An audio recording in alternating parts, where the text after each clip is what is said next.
Thank you for joining us. Let's begin with the intros. My name is Heng, and I'm the Senior Account Manager from Amazon Singapore. And I help sellers like yourself start selling on Amazon.sg. So today, we are very honored to have 3 experts joining me.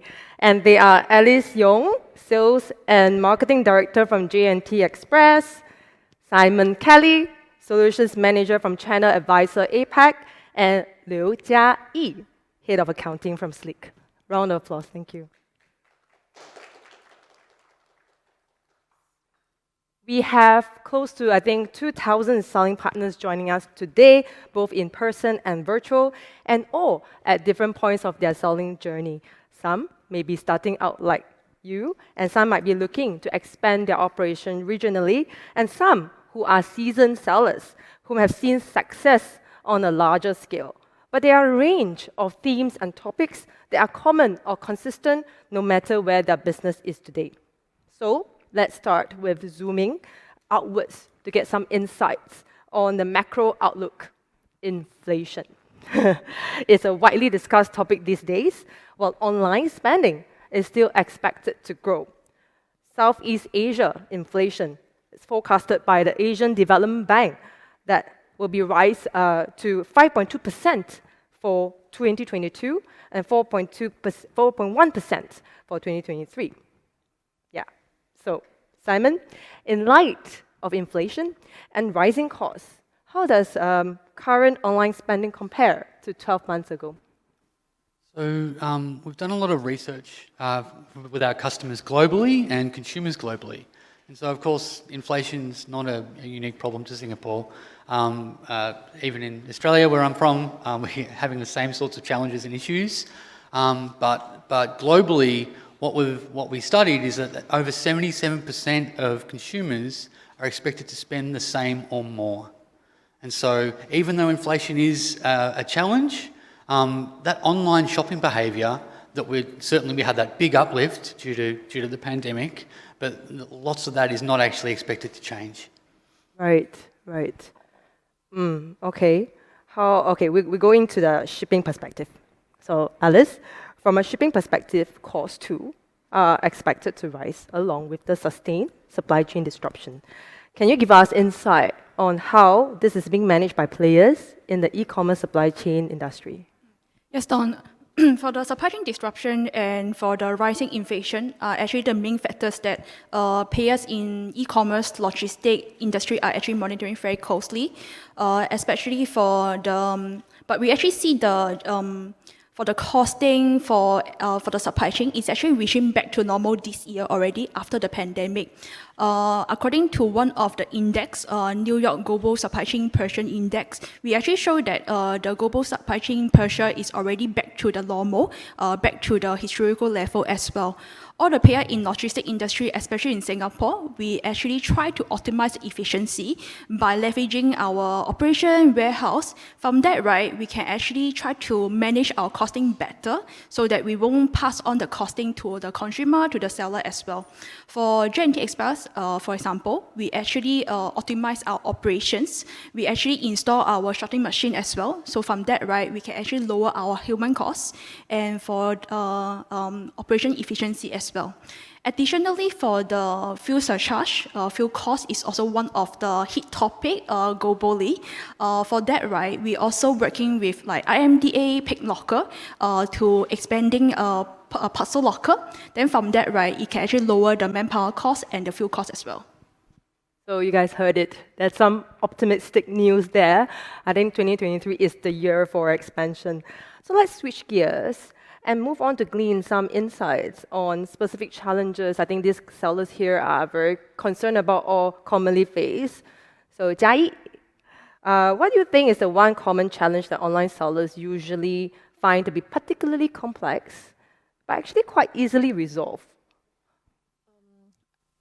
I think one of this is actually on the compliance because being an entrepreneur, you spend most of the time thinking about the business strategic planning. So, but however, you still need to meet the, if you have a company incorporated in Singapore, you still need to meet your annual compliance. So this is where usually engaging outsourced service provider will actually help to resolve a lot of this time taken for accounting, recording, tax, meeting compliance deadline. So efficiency, it actually reduced a lot, like I would say like 70%, because the entrepreneurs would then be able to spend more time on the business development. Yeah. Okay, thank you for sharing. And I think a lot of us here are SMBs owners.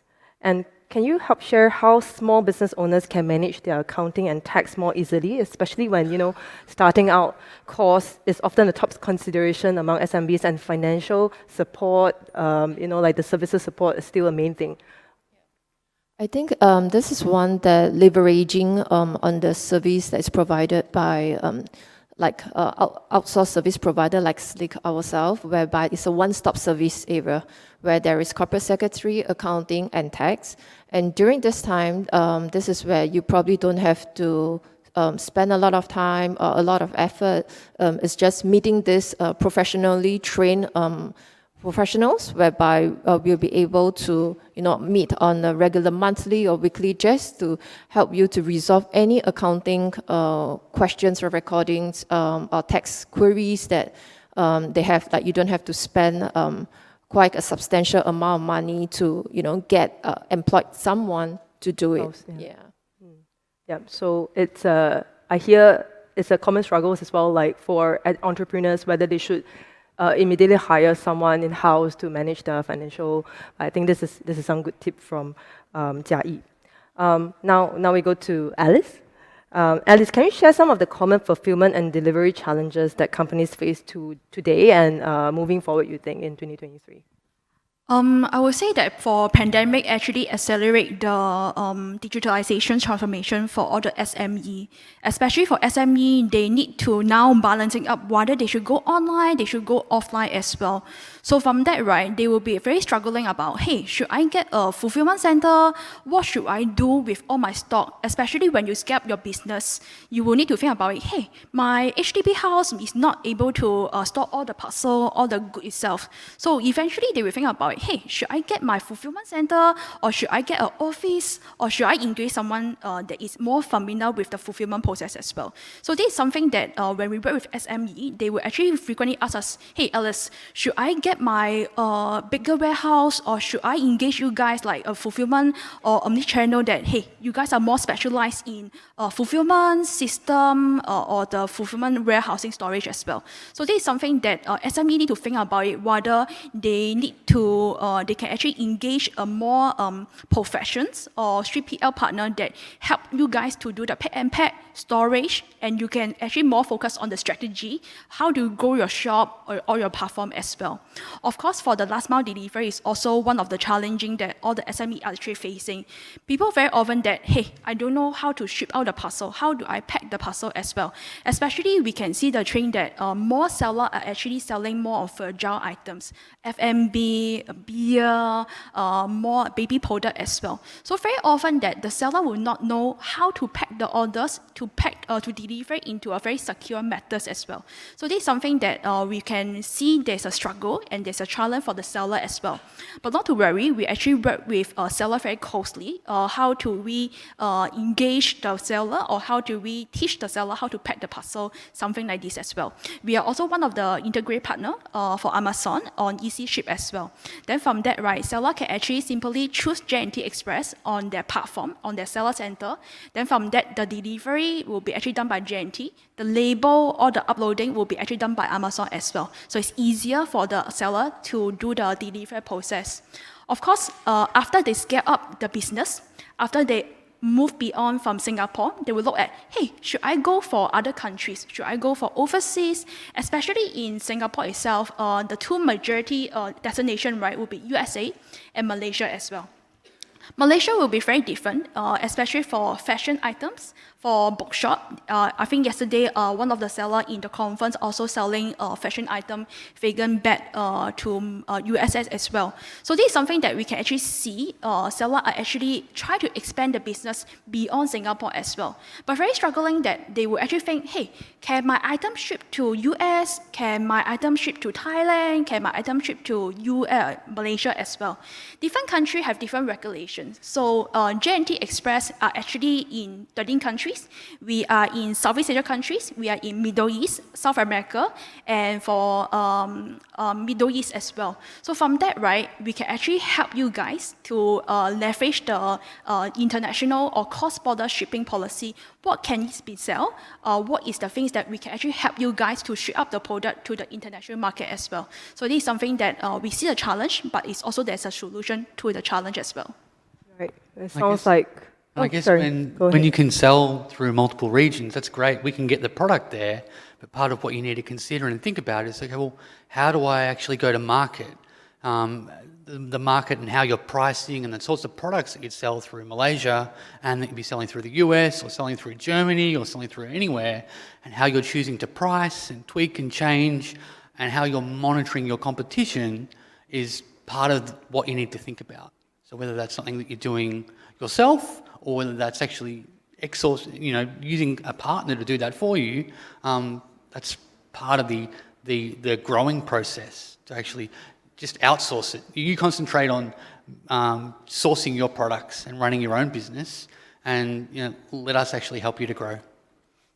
So it's like you spend more of your time thinking about your business, your products, your customers, and leave the rest to the experts.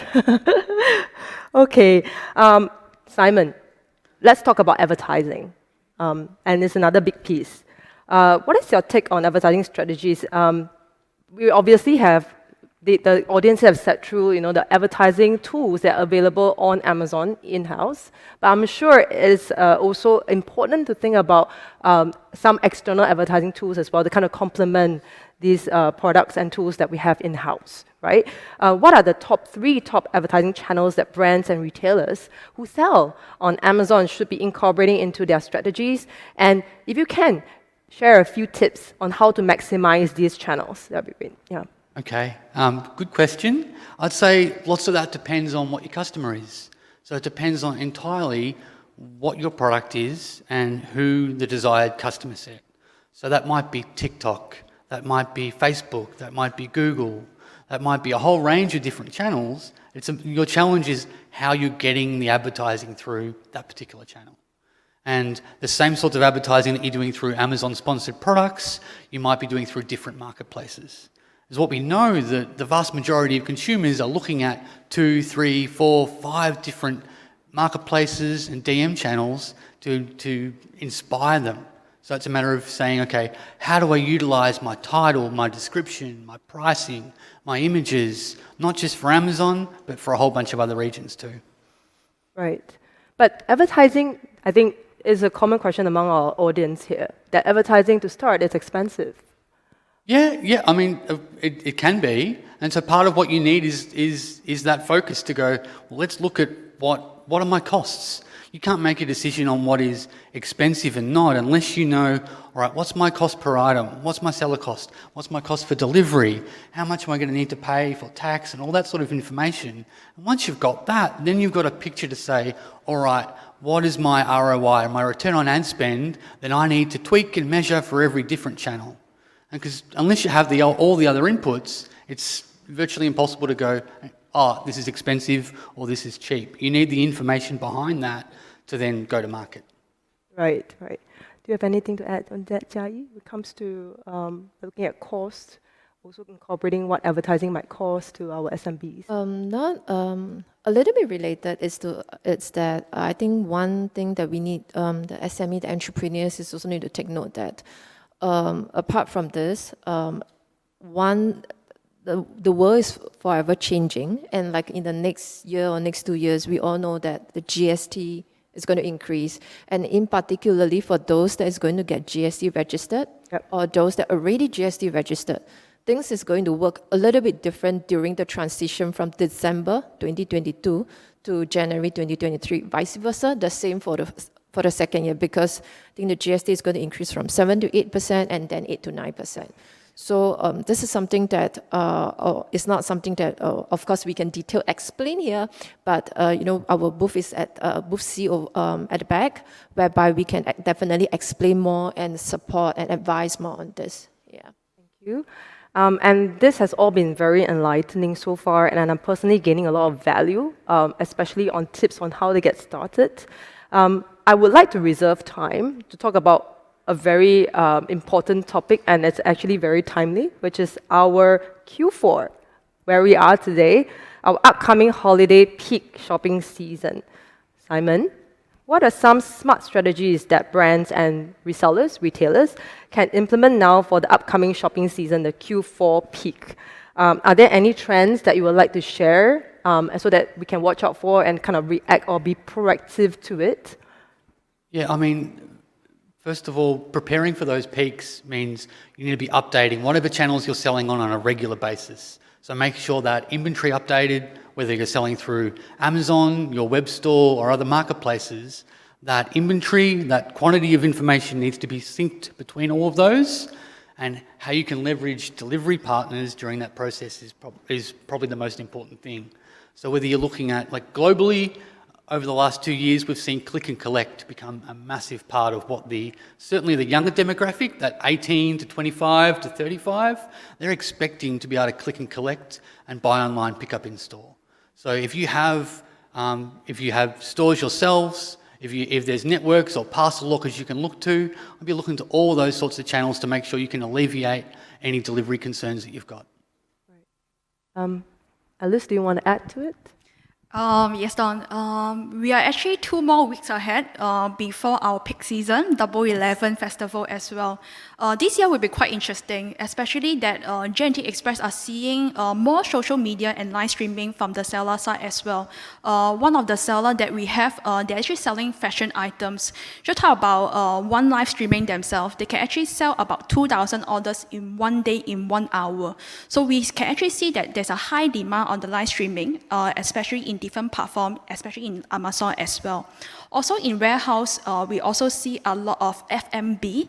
Suddenly, I would say for the last 2 weeks, we see a lot of cartons of Milo, beers, whiskey, red wine. They're actually in warehouse. I believe these kind of items are quite heavy and bulky. So after pandemic, right, more seller or more buyer, right, they are actually trying to buy online or rather than go to supermarket, buy from offline. They feel like this is very heavy already. So they're choosing to buy from online. So more sellers are actually trying to diversify their items or SKU, trying to sell more items, especially food and beverage as well. So this is something that we will see there's more a product or more items that in peak season, especially Christmas and Chinese New Year is coming soon as well. Thank you for sharing. Jai? I think it's pretty straightforward for compliance. So it's like Q1 to Q4 is relatively the same, but it's just the point that I touched on just now, that particularly is unique. This Q4 is because of the GST increase. So in terms of your accounting records, it is very important to take care of the transition period, which is what I talked about just now, because any of it is going to be considered a breach. So it's something that definitely all the entrepreneurs and SME owners need to take care. Yeah, perhaps people will buy in advance before GST gets adjusted, isn't it? I mean, another thing I'd say that in order to prepare for these peak seasons is if you're not listing most of your products through Amazon, or if you're not listing most of your products through multiple different channels, now's the time to start doing that.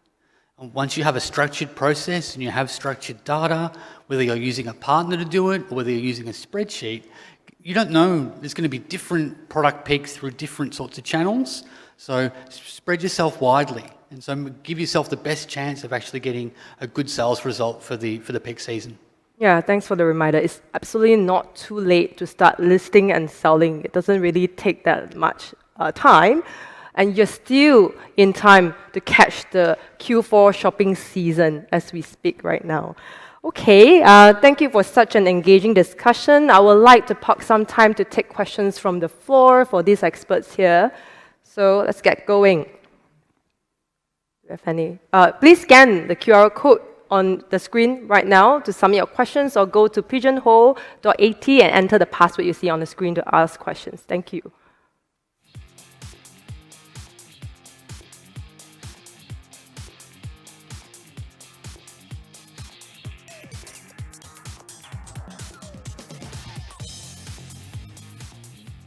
We have got the first question from Jillian. What kind of compliance issues will you be able to deal with on behalf of sellers? I think this goes to you, Jia Yi.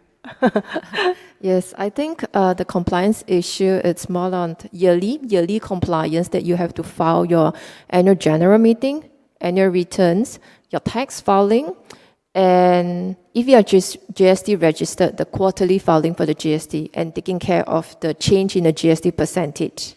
Yeah. Okay, thank you for sharing.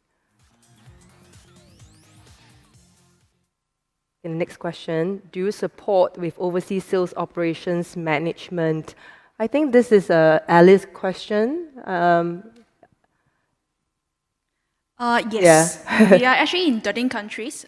Just now we mentioned about we are in Southeast Asia countries, in China, in Middle East, and in South America as well. So we do support for sales operations management. Some of the countries that we have do have the sales channel management we're working with as well. This is something that we can actually work with. We have a booth behind, so anything that you can just pop in and then we can discuss more. Or do you think you have something to add to that question as well? Same deal, really. Yeah. So we're Amazon's one of Amazon's largest third-party integrators globally. So we have over 20 different marketplaces for Amazon that we support, but there's also over 360 different channels all over the world. So once ChannelAdvisor has your product information and your product data, it's a relatively simple process. Once you've listed on one or two marketplaces, then you could list on all 20 Amazon marketplaces or a whole range of different channels globally. So that's really easy. That's what we do, and that's how we help small to medium businesses to grow quite quickly. But do remember to start with Singapore, Amazon.sg. Absolutely. Start with Singapore right away. Do you also support sellers with warehousing management? I think this is Alice.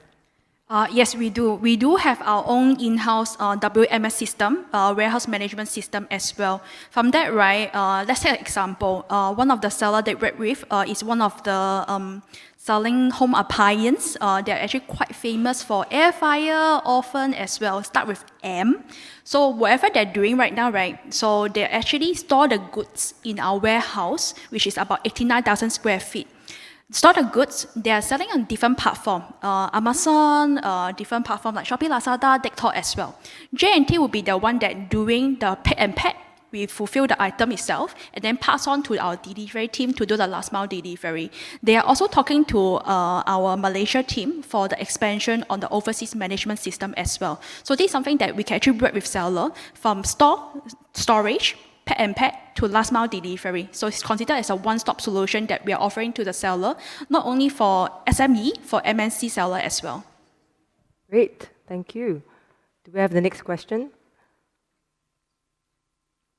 Okay, what kind of services would you recommend to outsource? I think we can all go for it. Everything you can. Concentrate on what you're good at. So if it's, automate as much as you can and save your time. You know, life's too short to be doing things that you're not an expert in.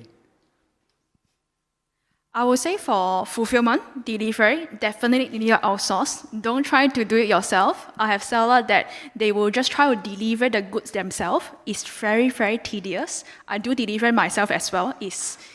I can only do 10 parcels per day.